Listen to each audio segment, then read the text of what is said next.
Oleh karena itu, dalam kesempatan ini saya membawakan 10 kata. Insya Allah ada positif, ada juga negatif. Tapi saya mulai dengan negatifnya, khususnya sama anak kita. Karena dalam pendidikan sangat luar biasa perhatian Islam dalam pendidikan. Islam sangat memperhatikan pendidikan anak kita, sistem pendidikan anak kita, perhatian kepada anak kita. Karena ini semuanya pengaruh. Semuanya pengaruh. Ucapan kita, berlaku kita di hadapan anak kita. 10 kata yang merusakkan perasaan dan hati anak kita. Yang pertama, kita suka mencaci maki anak kita.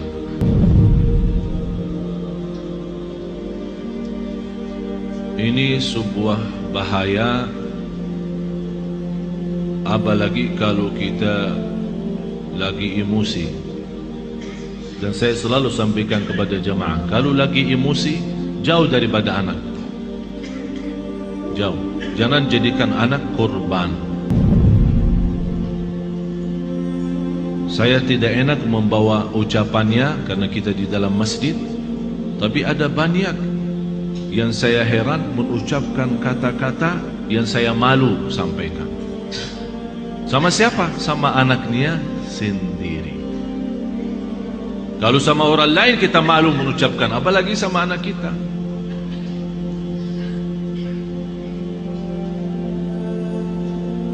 Jadi salah satu kata yang pertama dari 10 adalah caci maki. Yang kedua, kita menghina anak kita. Bagaimana menghina anak kita? Di depan kawan-kawannya. Kalau dia bersama kawan-kawannya di dalam kelas atau di sekolah, kita datang jemput atau hantar, tapi kita suka menghina anak kita di hadapan mereka.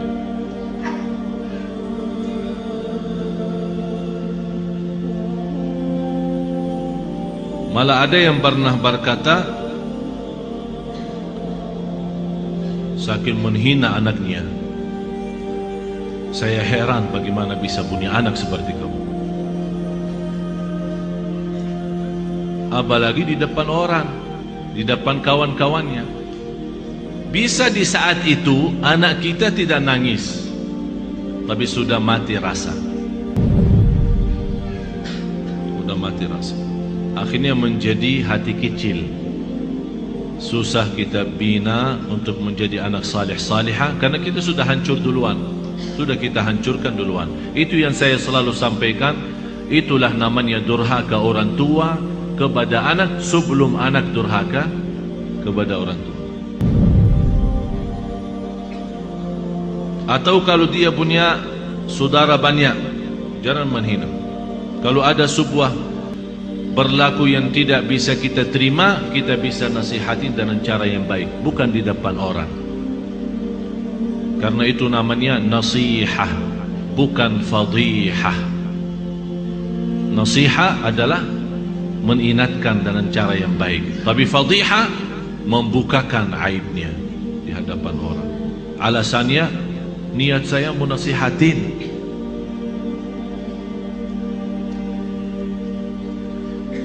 Yang ketiga, selalu kita suka membawa bandingannya dia sama orang lain. Ini lihat, abang kamu jauh lebih pintar. Ini lihat, anak itu luar biasa.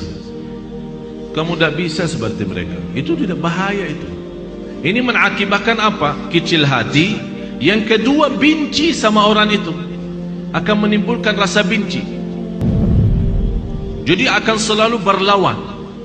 Di mana ketemu kalau diajak main tidak mau sama. Karena kenapa? Karena kita selalu bandingkan ini A sama B. Apalagi kalau dia punya adik-adik yang lain. Coba adik kamu, abang kamu, kakak kamu, pintar bacaannya, pintar najinya, pintar salatnya. Kamu apa sih?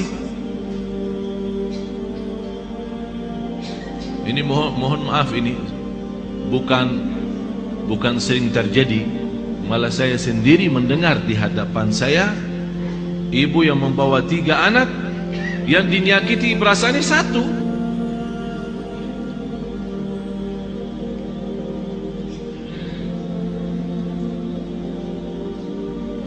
Bahaya lidah itu, bahaya. Jadi jangan kita membandingkan anak sama orang lain. Mohon maaf, kita yang dewasa aja, kalau ada orang membandingkan kita sama orang lain, kita tersinggung. Apalagi anak kita. Kita ada yang dewasa yang sudah faham, mengerti, bisa mengerti maksudnya orang, bisa mengerti tujuannya orang, kita bisa tersinggung. Apalagi anak kita. Yang keempat, cinta dengan syarat. Aku cinta kamu, tapi syaratnya begini. Jadi seolah-olah kita tunjukkan kepada anak kita, kalau ibu tidak sayang begini aja, ikhlas tidak sayang, tidak cinta ikhlas. Tapi cinta kalau kamu salat. Aku cinta kalau kamu ngaji. Aku cinta kalau kamu diam. Aku cinta kalau kamu tidak nonton TV. Berarti itu namanya cinta dengan syarat-syaratnya. Kalau mau cinta ya cinta, tidak usah pakai syarat. Tidak usah pakai syarat-syaratan. Ini anak kita. Mau cinta ya cinta. Cinta yang normal, kasih sayang, yang wajar dan yang wajib bagi kita sebagai orang tua, memberikan kasih sayang dan rasa cinta kepada anak kita. Kalau kita yang tidak menunjukkan rasa cinta kepada anak kita, dia akan lama-lama melarikan diri kepada orang lain. Memang mohon maaf Bapak Ibu, bisa anak kita karena dia kecil tidak mengerti menyampaikan perasaannya, tapi dia mampu menyampaikan perasaannya dari hal berlakunya. Begitu dia melihat seorang yang memberikan perhatian dan kasih sayang, biarpun orang itu bukan keluarganya, orang jauh, begitu dia ketemu orangnya, dia malah lari, peluk orang itu. Sepertinya kehilangan rasa sayang di rumahnya. Dan banyak saya perhatiin anak-anak yang datang kepada saya begitu melihat anaknya sambil peluk dan cium saya bilang dalam hati saya, kasihan, kehilangan rasa cinta dan sayang dalam rumahnya.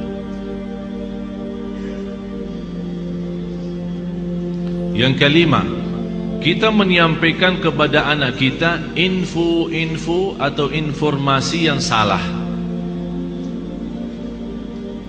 Maksudnya apa informasi yang salah?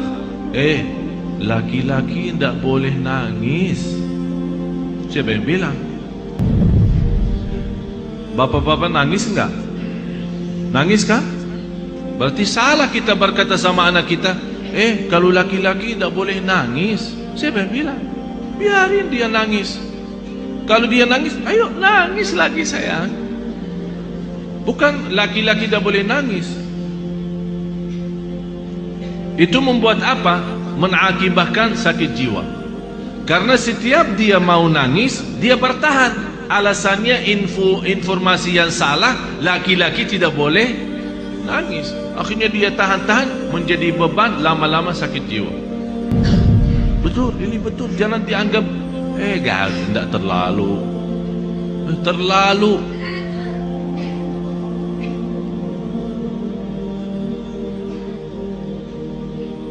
Yang keenam, ini yang lebih bahaya.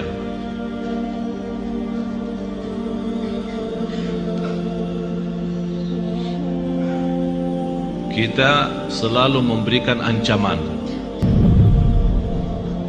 Ayo makan habisin, kalau tidak datang hantu.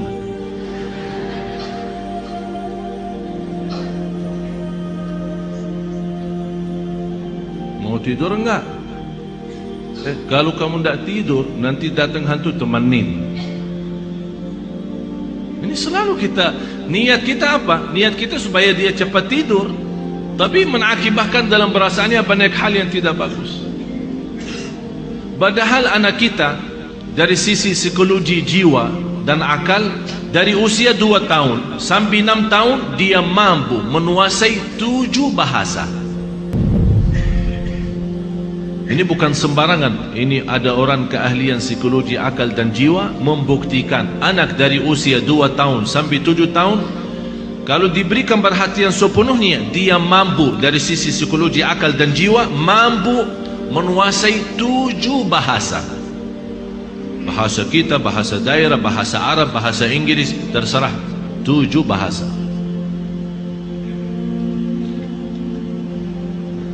Tapi kenapa kita sia-siakan kesempatan ini yang masih luar biasa? Kenapa kita siakan? Yang ketujuh, kita selalu melarang anak kita berlaku sesuatu tapi tanpa sebab. Artinya tanpa menjelaskan kenapa. Tak boleh ini. Dia minta sesuatu, tidak ada. Saya mau ke sana, tidak boleh. Saya tidak ada, diam sini. Jadi kita suka larang, tidak boleh, tidak ada, tidak bisa, tapi kita tambah menjelasin sebabnya. Kalau anda mau larang, tolong jelasin sebabnya. Tak boleh nonton TV kalau sudah malam, karena nanti mengganggu matamu. Ini ada alasan kenapa kita larang. Kalau makan sampai habiskan makanannya, karena di dalam makanan ada barakah. Kita tidak tahu di barakahnya yang di mana.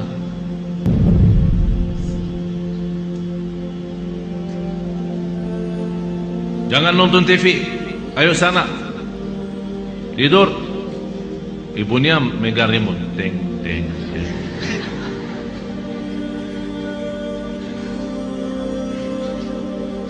Anak kita bisa pendiam ya. Mungkin ada di antara anak ibu-ibu yang suka lawan, tapi ada yang diam sudah masuk ke kamarnya.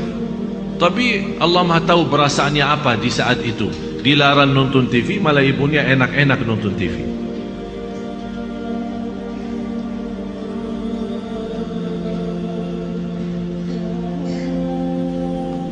Banyak hal Bapak Ibu yang perlu kita perbaiki. Banyak. Kalau kita memang ingin bukan hanya doa mengharapkan anak salih salihah, tapi ada contoh baik, ucapan yang baik. Yang ke-8,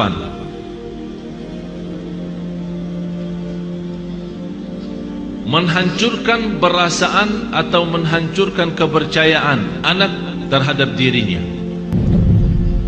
Kamu bodoh selama-lamanya, tak bakal jadi pintar.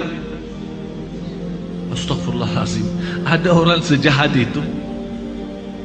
Jadi walaupun dia sudah ada niat untuk berikhtiar, berusaha, kita sudah habis-habisan, tak ada. Memang kamu diciptakan oleh Allah bodoh seperti ini. Saya nyesal punya anak seperti kamu. Saya benci hari kelahiran kamu. Bapak Ibu, saya mengucapkan ini bukan dari saya. Saya punya telinga mendengar apa yang kata orang. Masa saya benci hari kelahiranku, hari kelahiran kamu?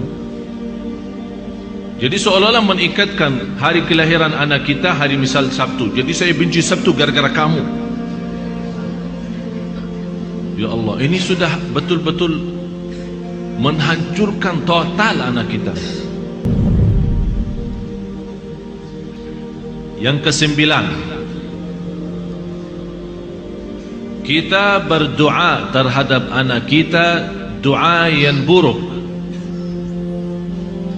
Saking kesal perasaan kita sama anak kita, dan dia keluar dari rumah tanpa minta izin dan ridha kita, langsung itu mudah-mudahan kamu celaka. Rasulullah sallallahu alaihi wasallam melarang orang tua mendoakan anaknya buruk. Kalau terjadi diijabah doanya akan nyesal, kata Rasulullah. Biarpun ibunya, biarpun bapaknya betul-betul sakit hati sama anak, begitu dia mendoakan celaka, terjadi kecelakaan itu, pasti dia menyesal dan sedih, bisa nangis, dan bisa tidak memaafkan dirinya terhadap apa yang telah dia ucapkan. Kalau anda tidak mampu saking sakit hati sama anak kita, tidak bisa mendoakan baik, kembali lagi lebih baik diam. Kalau tidak bisa berdoa baik, lebih baik diam. Tapi bahaya, jangan mendoakan anak ini celaka. Yang ke-10, kita suka membongkar dan membuka aib anak kita di hadapan orang lain.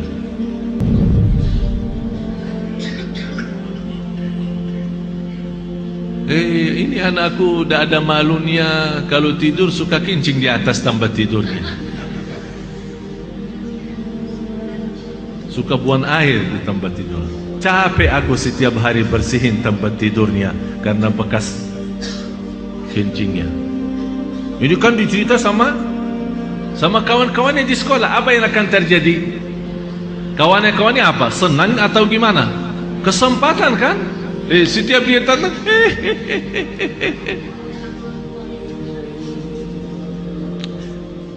Astaghfirullahaladzim. Kita istighfar.